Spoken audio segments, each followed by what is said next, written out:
हाथ जोड़ लिए दुर्योधन ने, कन्हैया बचपन से उद्दंड रहा हूं,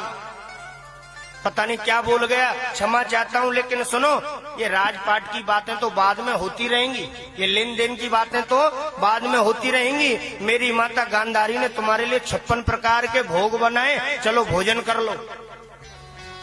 कन्हैया बोले दुर्योधन तुम भोजन की बोलते हो, भोजन केवल 2 परिस्थितियों में किया जाता है, भोजन केवल 2 परिस्थितियों में किया जाता है, या तो भोजन कराने वाले के मन में श्रद्धा हो, या तो भोजन कराने वाले के मन में श्रद्धा हो, या भोजन करने वाला भूख से पीड़ित हो। इन 2 परिस्थितियों में भोजन किया जाता है। एक तो श्रद्धा के वशीभूत होकर के चलो जब ज्यादा कह रहे हैं तो 1-2 पूड़ी खा ही लेते,